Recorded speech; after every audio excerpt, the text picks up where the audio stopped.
कांग्रेस की वरिष्ठ नेता और सिरसा लोकसभा से सांसद कुमारी शैलजा जीत के बाद आज पहली बार कुरुक्षेत्र पहुंची।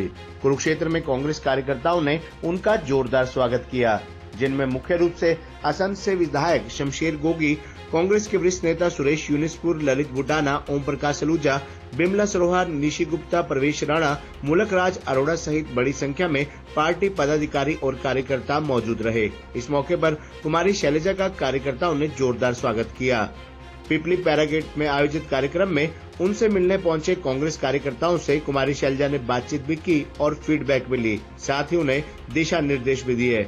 मीडिया से बातचीत करते हुए कुमारी शैलजा ने कहा कि अगर लोकसभा चुनावों में ठीक से टिकट बांटी जाती तो हरियाणा में लोकसभा परिणाम कुछ और ही होते। उन्होंने कहा कि विधानसभा चुनाव में उम्मीदवारों का चयन तेरा मेरा करके नहीं, बल्कि जो जिताऊ उम्मीदवार होगा उसको टिकट दी जाएगी। उन्होंने कहा कि कांग्रेस के चारों सांसद चंडीगढ़ में इकट्ठा हुए थे, लेकिन मैं नहीं जा पाई और न ही मुझे जाना था। कुमारी शैलजा ने कहा कि हरियाणा में सरकार इस समय अल्पमत में है। उन्होंने कहा कि कांग्रेस का संगठन अब तक नहीं बना, जो गलत है। उन्होंने कहा कि संगठन जल्दी बनना चाहिए और जो लोकसभा चुनाव में जीत हुई है, ये जीत किसी नेता विशेष की नहीं, बल्कि राहुल गांधी की मेहनत और साथ ही साथ कांग्रेस पार्टी कार्यकर्ताओं का खून पसीना है। कुमारी शैलजा ने आम आदमी पार्टी से गठजोड़ के विषय पर बोलते हुए कहा कि आम आदमी पार्टी के साथ गठजोड़ से कोई ज्यादा फर्क नहीं पड़ा। उन्होंने कहा कि कांग्रेस कार्यकर्ताओं ने जी तोड़ मेहनत की है। शैलजा ने कहा कि विधानसभा चुनाव कांग्रेस अकेले लड़ने में और जीतने में सक्षम है। बिल्कुल, पूरे देश में, हरियाणा में हमारे वर्करों में उत्साह है और लोगों की इच्छा थी, लोग चाहते थे कि भाजपा को पीछे करें और कांग्रेस को लाएं। अब देखो, भ्रमित किया जाता है, 400 पार 370 का नारा देकर भ्रमित किया देश को, लेकिन उसके बावजूद लोगों की हिम्मत देखो कि भाजपा जो एक नैतिकता के आधार पर अगर इस बात को माने तो ये उनकी हार हुई, जीत नहीं हुई। और हरियाणा में भी जिस तरह से इन्होंने दिखाया, मुख्यमंत्री बदला, सब कुछ किया, हर तरह के हथकंडे अपनाए। बाहर से इन्होंने वर्करों को बुला कर दूसरे प्रदेशों से नीचे हर जगह भेजा। और एक दो बातें और हैं जो मैं मीडिया में नहीं कहना चाहूँगी। हर तरह के हथकंडे अपनाए भाजपा ने, लेकिन उसके बावजूद यहाँ के लोगों ने, हरियाणा के लोगों ने इन्हें दिखा दिया कि आपकी राह आसान नहीं है और कांग्रेस को चाहते हैं। चुनाव को थोड़ा समय 4-5 महीने तो आपको भी मतलब सीएम को देखना चाहते हैं, तो किस तरह का? देखो, ये चीज़ें अलग होती हैं कि कौन क्या चाहता है। इसका फैसला हाईकमांड करती है और समय पर वो फैसला लेते हैं। कल मीटिंग हुई थी चंडीगढ़ में, 4 सांसद हरियाणा के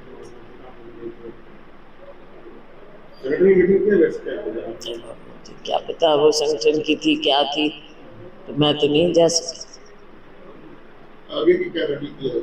आगे की रणनीति यही है कि हम राज्य में सरकार बनाएं, कांग्रेस की सरकार बने। लोगों की इच्छा है, ये लोग चाहते हैं कि अब भाजपा के 10 साल का जो ये जन विरोधी इनका शासन रहा, इससे अब छुटकारा मिले और कांग्रेस की सरकार बने। और उसके लिए सभी लोग मेहनत करेंगे। मेहनत करने का समय है, लोकसभा में किया और अब विधानसभा में करेंगे। ये कार्यकर्ताओं ने जो मेहनत की है, तो कार्यकर्ता और जनता 2 लोग अहम होते हैं। वो मेहनत आगे करेंगे और हम सब अपने कार्यकर्ताओं को संभालते हुए लोगों की उम्मीदों पर पूरा उतरें। केंद्र सरकार का क्या भविष्य? हाँ जी, केंद्र सरकार का क्या भविष्य? केंद्र सरकार का आपने देखा ना, ये अल्पमत की सरकार मानिए इसको, तो कहाँ ये बड़े बड़े दावे करते रह गए।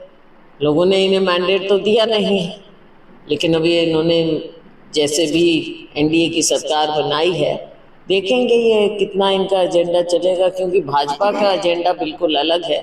और इनके जो सहयोगी दल हैं, चाहे जेडीयू हो चाहे टीडीपी हो, आगे हम देखते हैं कि ये क्या कॉमन इनका क्या प्रोग्राम निकलता है और देश के हित में ये क्या फैसले ले पाते हैं। हमारी जहाँ तक बात है इंडिया गठबंधन की, हम चाहेंगे कि देश को फिर से सही रास्ते पर लेकर आएं और संसद में हम इसके लिए लोगों की आवाज़ उठाने में कोई कसर नहीं छोड़ेंगे और संसद ही ऐसा फोरम है। इंडिया गठबंधन के तहत आम आदमी पार्टी के उम्मीदवार ने चुनाव लड़ा, नजदीकी मुकाबले में रह गए। कल चंडीगढ़ में बैठक हुई और उसके बाद उन्होंने घोषणा की कि 90 की 90 विधानसभा सीटों पर चुनाव लड़ेंगे। नहीं, अभी ऐसी बात अभी नहीं, ये तो किसने मंच से घोषणा किया जो अब देखो पार्टी क्या फैसला लेती है, किस लेवल पर क्या बातें होती हैं, सिर्फ मीडिया की बातों पे कुछ नहीं कह सकते। अकेले अपने दम पे कांग्रेस बिल्कुल पार्टी अपने दम पे चुनाव लड़ सकती है, लड़ना चाहिए, बिल्कुल लड़ना चाहिए। आम आदमी पार्टी ज़्यादा नहीं लगती है, जरूरत नहीं है, बिल्कुल नहीं है, जरूरत नहीं है। हमारी पार्टी मजबूत है और लोग विकल्प भी कांग्रेस को ही बनाना चाहते हैं। ठीक है, ये एक फैसला था, यहाँ पर लड़े और कांग्रेस ने पूरी मदद भी की, सहयोग पूरा दिया हमारे लोगों ने, ऐसी बात नहीं है, पूरा सहयोग दिया। लेकिन जो 5 सीटें हारे हैं उनमें एक ये भी थी। हरियाणा सरकार भी अल्पमत में लगती है आपको, यहाँ पे तो लाइट में आई है स्टेट में। अल्पमत में तो जा चुके, ये वैसे भी हर तरह से अल्पमत में जा चुके हैं। जिस दिन इन्होंने जजपा के साथ इनका गठबंधन टूटा, गठबंधन तो नहीं, सरकार थी मिली जुली, तो वो टूटा इनका। और आगे से दूसरे लोग भी, चाहे दूसरी पार्टी के हैं, चाहे आपके इंडिपेंडेंट हैं, और ये सरकार के साथ। खबरनामा हरियाणा के लिए डॉक्टर राजेश वधवा की रिपोर्ट।